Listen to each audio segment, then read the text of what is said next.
Evangelio no viene cuando Jesús nace. Entonces el Evangelio es ¿cuándo? Desde antes de la fundación de la tierra.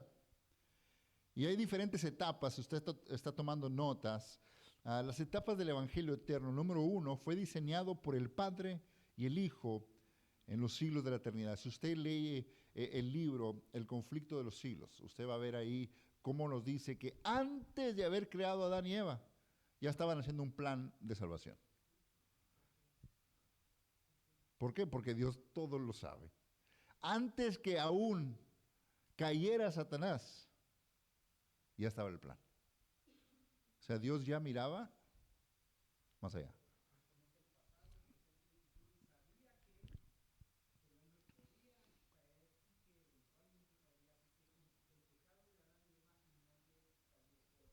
Sí, no fue sorpresa para Dios. Tampoco cuando se revela Satanás, no le cae por sorpresa a Dios.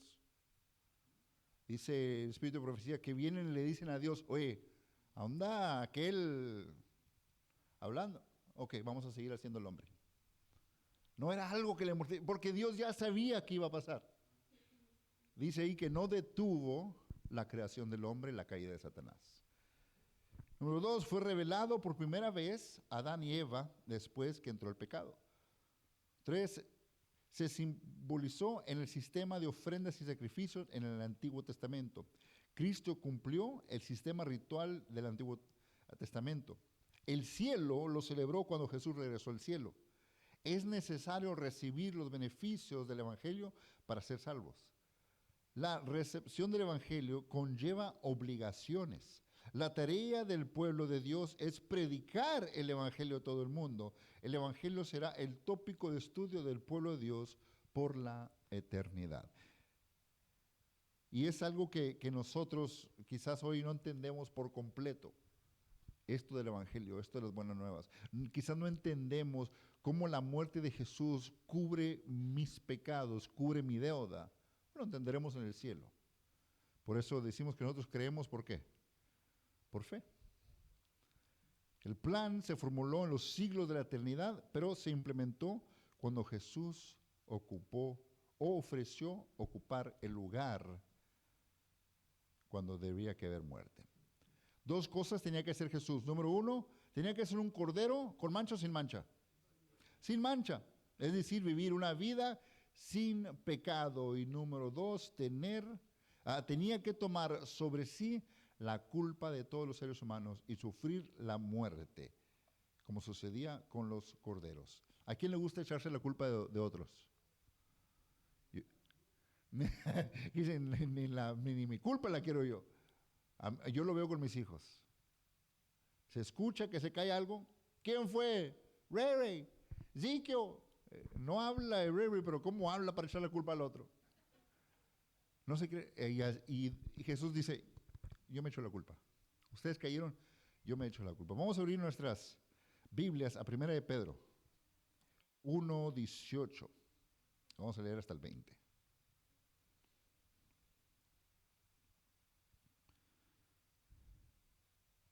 Primera de Pedro 1:18 al 20. Dice, sabiendo que habéis sido rescatados de vuestras vanas conversaciones, la cual recibisteis de vuestros padres, no con cosas corruptibles, como oro o plata, sino con la sangre preciosa de Cristo, como de un cordero sin mancha y sin contaminación. Y el número 20, ya ordenado de antes de la fundación del mundo, pero manifestado en los postrimeros tiempos por amor de vosotros. Aquí nos dice que ¿cuándo fue ordenado esto? Antes de la fundación del mundo. Ya estaba el Evangelio. El Evangelio no es cuando Jesús nace. Se es manifestado, no cuando Jesús nace, ¿cuándo? Cuando entra el pecado. Y vamos a leer eso. Dice la sierva del Señor, y el que pueda confirmarnos según mi evangelio y la predicación de Jesucristo, según la revelación del ministerio, que se ha mantenido oculto desde tiempos eternos, pero que ha sido manifestado ahora, y por las escrituras de los profetas, según el mandamiento del Dios eterno, se ha dado a conocer a todas las gentes que la obedezcan a la fe.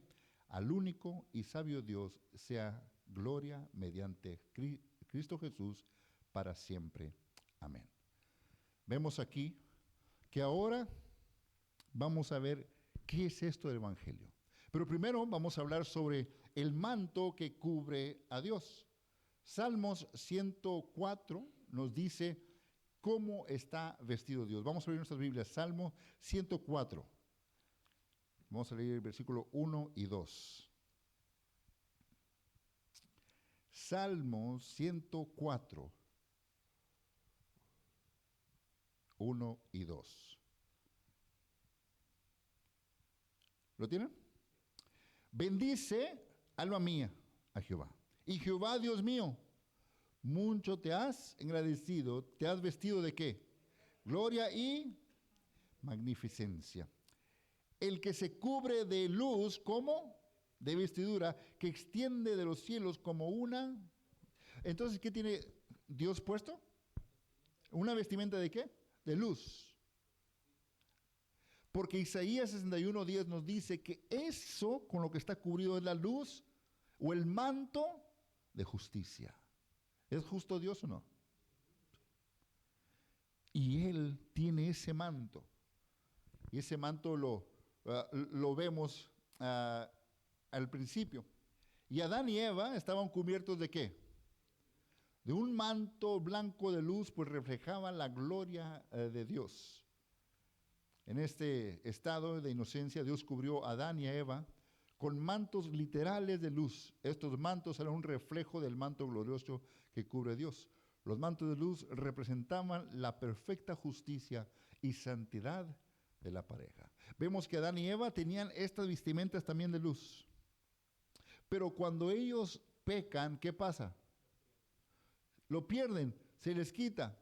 Y ahí se dan cuenta ellos que están desnudos, ¿verdad?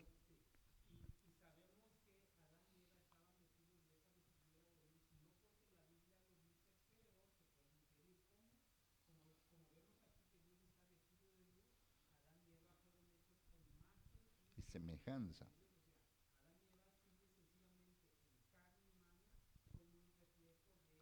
Lo que Dios.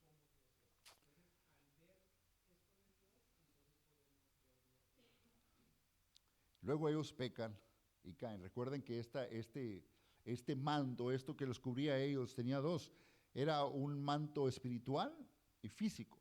¿Por qué espiritual? Porque reflejaba el manto de Dios. Y el manto de Dios es, ¿qué dijo mi hermano? Justicia. So, ellos tenían la justicia y luego pierden todo. El manto de luz física indicaba que el hombre tenía un manto espiritual. Pero perdió primero su manto de luz espiritual y al perder su manto espiritual también pierde el físico. Y luego ellos se dan cuenta que están desnudos. Ahí en Génesis 3 nos dice más, Jehová Dios llamó al hombre y le dijo, ¿dónde estás tú? Y él respondió, oí tu voz en el huerto y tuve miedo porque estaba desnudo y me escondí. Y Dios le dijo, ¿quién te enseñó que estabas desnudo? ¿Has comido el árbol del que yo te mandé que no comieses? Y el hombre respondió, la mujer que me diste por compañera me dio del árbol y comí. Entonces Jehová dijo a la mujer, ¿qué es lo que has hecho? Y la mujer dijo, la serpiente me engañó. ¿Y quién tuvo la culpa al final? Dios, porque él creó la serpiente. Y se echaron todos la pelotita de culpa y luego terminó con Dios. Pero ellos pierden ahora estos y ellos se dan cuenta que están desnudos. Escucharon la voz y se escondieron. So, ahí vemos que antes escuchaban la voz y se acercaban a Dios. Como por eso preguntaba el doctor, ¿cómo sabemos que vamos a estar cara a cara? ¿Acaso la Biblia dice que no hay nadie que puede ver el rostro de Dios y vivir? Bueno, aquí nos dice que sí lo miraban. Miraban el rostro de Dios, pero ahora escuchan la voz y les da miedo y estaban desnudos. ¿Y qué hace Dios? Los cubre. Porque ellos trataron de propiamente cubrirse ¿con qué? Hojas de higuera. Dicen los científicos y doctores que Adán medía, después de los estudios de todo, Adán medía como unos 15 pies.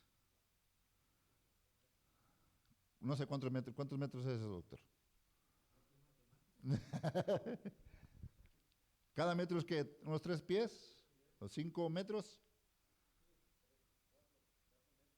por 3, no, 15 pies. 15 pies. 5 metros. Estaba altísimo. Y luego nos dice que Eva le llegaba como el hombro. Eva medía como unos 12 pies. ¿Cuántas higueras tuvieron que usar para cubrirse? Sí, no, si vemos las uvas que trajeron aquellos, ¿no? Nos dice la sierva del Señor, las hojas de higuera representan los argumentos que se fabrican para cubrir la desobediencia. Cuando el Señor atrae la atención de los hombres y mujeres a la verdad, entonces comienzan a fabricar los mantos de higuera para cubrir su desnudez del alma. Pero no se cubre la desnudez del pecador. Excusas que ponemos cuando el Señor ya nos está hablando: ven para la iglesia, ven, escucha, ven, estudia. Excusa número 1 es que soy débil, soy pecador, no soy digno de ir. Otro, las atracciones del mundo son demasiado fuertes. El diablo que me tentó y tiene la culpa. 4, le echamos la culpa a nuestros padres que le dieron mal ejemplo. No, es que mi padre era un borracho. Y así salí yo. Nací así, estos son mis genes.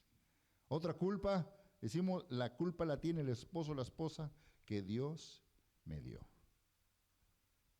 Otra excusa que ponemos: crecí en un medio ambiente malo. Le echamos culpa al ambiente donde estamos en vez de decir, ¿sabes qué?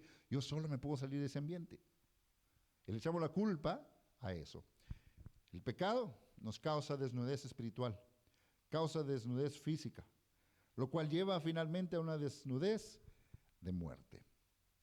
Y luego Dios pronuncia y da sentencia de muerte. Dice: con el sudor de tu rostro comerás el pan hasta que vuelvas a la tierra, porque de ella fuiste tomado, pues polvo eres y a polvo volverás. Y luego vemos cómo Dios les comienza a enseñar que hay que ser perfectos para con la ley. ¿Y cómo puedo ser yo perfecto con la ley? Todos decían, no, es que los 10 mandamientos es dificilísimo de guardar. ¿Cómo me pueden decir ustedes a mí cómo puedo ser perfecto? Porque vemos a Job, ¿y cómo lo escribe la Biblia? ¿Hombre qué? Perfecto, recto, temeroso de Dios, apartado de mal. ¿Cómo puedo ser yo un hombre perfecto? Díganme ustedes, quiero escucharlos. ¿Cómo puedo ser yo perfecto?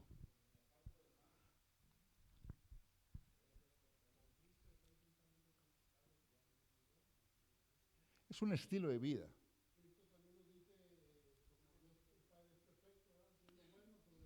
Ajá. Luego vemos que ahí en Génesis 2:17, Dios prometió que ese mismo día Adán y Eva comerían del árbol y iban a morir. Como dice Génesis, más del árbol del ciencia viene del mal. No comieres, porque del día que de él comieres, ciertamente murieron. ¿Por qué? No, pónganse de acuerdo, ¿sí o no?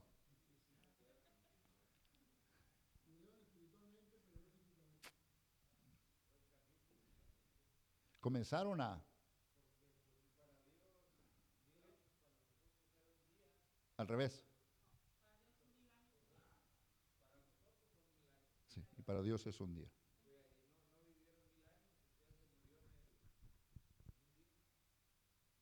Adán vivió 900. Ese día tenía que haber muerte. ¿Hubo muerte?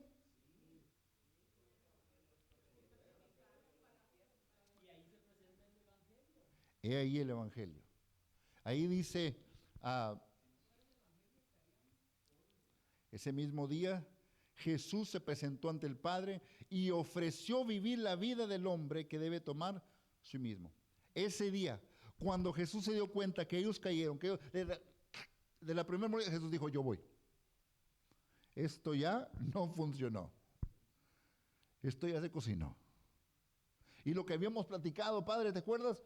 Me toca. ¿Por qué Jesús hizo eso? Por amor. ¿Quién de nosotros no daríamos la vida por nuestros hijos? Todos. Imagínense Jesús que, y esta clase, esta semana la estudié en la creación. Todo lo hablaba y se hacía en perfecto. ¿Por qué el hombre no lo dijo y fue? ¿Por qué fue diferente la creación del hombre? Jesús comenzó ¿a qué? Con sus propias manos a formar. Fuimos tan especiales. Nos amó tanto que no fuimos un solo hablar y hágase. No, Él se tomó el tiempo con nosotros. Los animales, los peces, todo lo dijo y se hizo. Y el hombre lo hizo con sus manos. Y ahora cuando esto pasa, Jesús dice, yo voy. He ahí el Evangelio. No todo está perdido. ¿Hay consecuencias por lo que hacemos? Claro. Yo toda mi vida fumé, y luego me entrego al Señor. Luego de repente me siento mal, voy al doctor y me dice, pues es que tienes cáncer en los pulmones. Ay, Dios me castigó. No, Dios te ha perdonado todo, pero la vida tiene consecuencias. Si yo tomé toda la vida, no me sorprenda que luego me dé cirrosis. ¿Por qué? Pues la vida da consecuencias. Dios perdona, la vida no. Exactamente. Y luego vemos aquí en The Bible Echo de 1900. El mismo instante que Adán cedió a la tentación de Satanás e hizo lo que Dios había mandado que no hiciera, Cristo, el Hijo de Dios, se interpuso entre los vivos y los muertos y dijo que caiga el castigo sobre mí. Yo tomaré su lugar del hombre. Dale otra oportunidad. La transgresión colocó a todo el mundo debajo de la pena de muerte, pero en el cielo escuchó una voz que dijo, he hallado un rescate. Este fue Jesús. Y ahí viene el Evangelio, las buenas nuevas.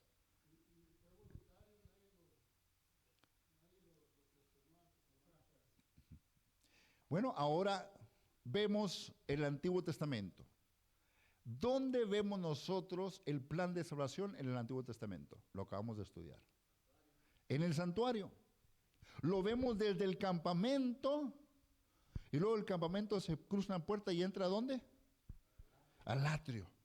Y después del atrio pasa otra cortina y entra ¿a dónde? Al lugar santo. El lugar santo se pasa y entra ¿a dónde? Al lugar santísimo. Ahí ahora Jesús es reflejado en dos posiciones diferentes. Número uno, como cordero. ¿Y cómo es representado Jesús también? Como sacerdote. ¿Por qué como sacerdote? Es el que lleva el sacrificio, ¿no? ¿Y cordero? Él es el sacrificio. Y había especificaciones para los sacerdotes, porque sabemos que el corderito tenía que ser ¿qué? Perfecto y sin mancha. No podía tener una patita chueca, no, tenía que ser el mejor. Perfecto. ¿Y el sacerdote? ¿Seguros? ¿Dónde lo vieron? No, sí, pero quiero que me contesten con lo escrito está. Dice Levítico 21, habla a Aarón y dile, ninguno de tus descendientes por generaciones que tenga algún defecto se acercará para ofrecer el pan de su Dios. Porque ningún varón, el cual haya defecto, se acercará, varón ciego o cojo, mutilado o sobrado, o varón que tenga quebradura de pie o rotura de mano, o jorobado o enano, o que tenga nube en el ojo, o que tenga sarna o en pie o testículo mayugado, ningún varón de la descendencia del sacerdote de Aarón, el cual haya defecto, se acercará para ofrecer las ofrendas encendidas para Jehová. Hay defecto en él, no se acercará a ofrecer el pan de su Dios. También los sacerdotes, no podía venir uno, no, perfecto. Sí, no, pero es que se sabe toda la... No. Así Jesús. Era un reflejo de aquel que iba a traer el sacrificio. ¿Y cómo fue Jesús? Perfecto. Así como el animal iba a ser perfecto, también tenía que ser perfecto. ¿Y se cumplió o no se cumplió? Por su vida perfecta, Jesús tejió un manto de perfecta justicia para todos. Lo dice Hebreos 4:15. Porque no tenemos un sumo sacerdote que no pueda compadecerse de nuestras debilidades, sino uno que fue tentado según nuestra semejanza, pero sin pecado. ¿Cuántos de nosotros hemos sido tentados con pan o con piedras? Que el diablo diga, conviértelas en pan. ¿Es tentación para nosotros? ¿Por qué no? Nunca han tenido tanta hambre que, ay, quiero hacer esta pan en una concha. ¿Por qué para Jesús sí era una tentación? 40 días. Pero ¿podía Jesús convertir esas piedras en pan? A la orden sí. Solamente compensarlo. Exactamente. Pero Jesús, si ven los evangelios, Jesús nunca usó su poder para su propio beneficio. Si él tenía hambre, ni modo, voy a sufrir como hombre y voy a tener hambre. No hay nada de comer, no hay nada. ¿Sí? Pero en el desierto, ni tunas, hermano, ahí en el...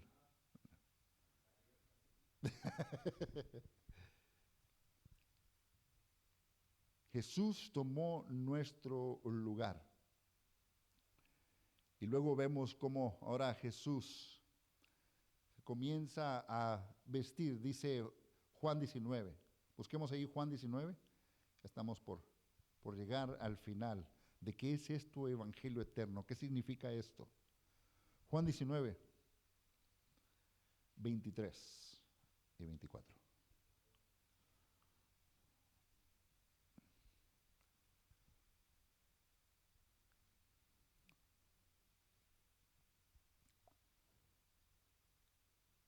Cuando los soldados hubieran crucificado a Jesús, tomaron sus vestidos e hicieron 4 partes, una para cada soldado.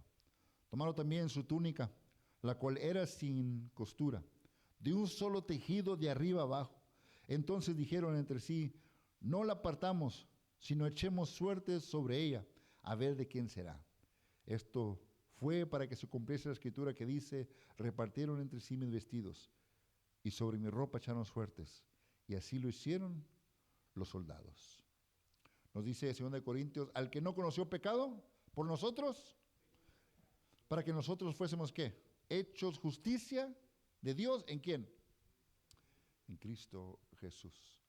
Isaías 53 dice más, él herido fue por nuestras rebeliones, molido por nuestros pecados.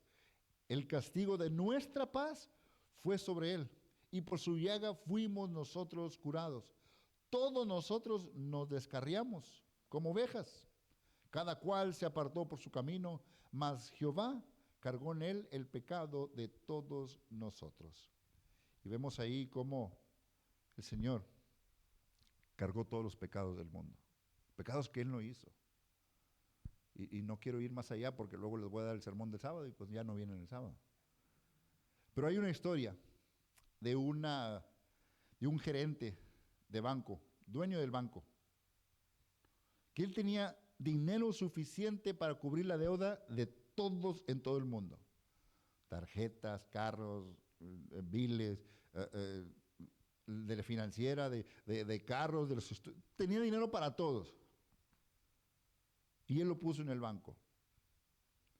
Y dijo, esto es para que todos que tienen deuda se cubra y tengan un nuevo comienzo. Pero, dijo, hay una cláusula. Para poder recibir este dinero, no importa la cantidad de deuda que tengas, no importa. La única cosa que tienes que hacer es venir al banco y decirme, fallé, estoy endeudado, necesito tu ayuda. Y te voy a dar todo el dinero que tú necesitas. ¿Quién a nosotros nos ofrece lo mismo? Jesús. Él dice, yo te perdono todos tus pecados. Ese es el evangelio. Caímos, levántate. Es que cometió, no hay pecado ni tan rojo ni tan negro que tú hayas cometido que Dios no cubra. En la cruz lo cubrió todo. ¿Por qué? Porque él sin mancha lo mataron. Pero la ley es, la paga del pecado es ¿qué? Es muerte. Pero si Jesús no cometió pecado y murió, ¿qué pasó ahí? Bueno, Jesús dice, bueno, que mi muerte cubra la de ellos. Pero decimos, muchos han muerto. Es que vemos la muerte como un fin nosotros. Vamos a morir. Pero dice la Biblia que los que murieron creyeron en Dios, resucitarán primero. Y luego también nos hace un llamado al Evangelio. Y vamos a terminar con esto. Vamos a leer Santiago 2, del 14 al 24. Porque el Evangelio lo vemos y lo vimos en el Antiguo Testamento. ¿Dónde dijimos lo vimos en el Antiguo Testamento? En el santuario, ¿verdad? Pero vemos ahora que con Jesús en la cruz, muchos dicen, no, es que Jesús murió en la cruz, ya soy salvo. ¿Es verdad eso? ¿Es verdad? La salvación está ahí. Pero cuando Jesús murió, ¿se acabó el plan de salvación? No, porque lo vemos en el Antiguo Testamento, ¿verdad? En el santuario. Cuando sacrificaban al corderito, ¿ya era perdonado el hombre que lo mató? No. ¿Qué tenía que pasar? Y luego ya llevaban la sangre y la rociaban. ¿Y ya se acababa?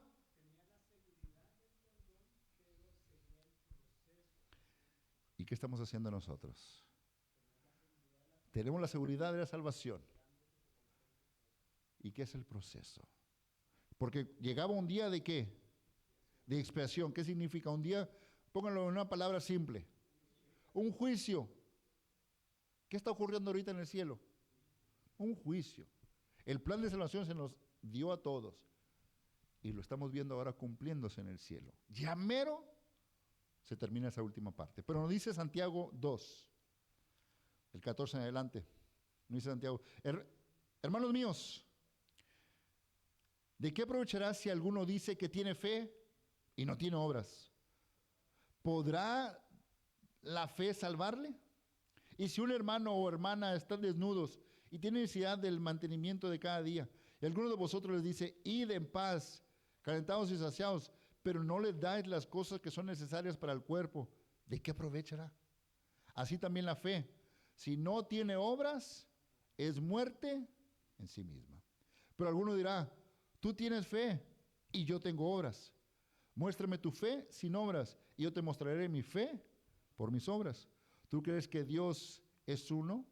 Bien dices. También los demonios creen y tiemblan. Mas ¿quieres saber, hombre vano, que la fe sin obra es muerta? ¿No fue justificado por las obras Abraham, nuestro padre, cuando ofreció a su hijo Isaac sobre el altar? ¿No ves que la fe actuó juntamente con sus obras? Y que la fe se perfeccionó por las obras. Y se cumplió en las escrituras que dice Abraham, creyó en Dios y le fue contado, ¿por qué? Por justicia. Y fue llamado amigo de Dios. Vosotros veis, pues que el hombre es justificado por las obras, no solamente por la fe. Asimismo también Rahab, la ramera, ¿no fue justificada por obras? Cuando recibió a los mensajeros y los envió por otro camino. ¿Por cómo? El cuerpo sin espíritu está muerto. Así también la fe sin obras. Y muchas veces decimos, es que no vamos a ser salvos por obras. No. No hay nada que yo haga que me salve. Nada. Pero si yo no hago nada, mi fe está muerta. ¿Qué tengo que hacer? Cuando la fe son muertas. Yo no guardo los mandamientos para salvarme. No. Yo los guardo porque tengo fe que me voy a salvar por Cristo Jesús. Es un estilo de vida. Cuando yo acepto el Evangelio, hago un cambio en mi vida. Cómo hablo, cómo me visto, cómo como, qué tomo, con quién me junto. Todas esas excusas que al principio puse como hojas de higuera, ya quedan fuera. Hago un cambio en mi vida cuando yo acepto el Evangelio. Y no es fácil el cambio, queridos. Pero lo hago. Yo les contaba el sábado que he comenzado este estilo de vida ahora vegetariano y el doctor también me decía, no es fácil.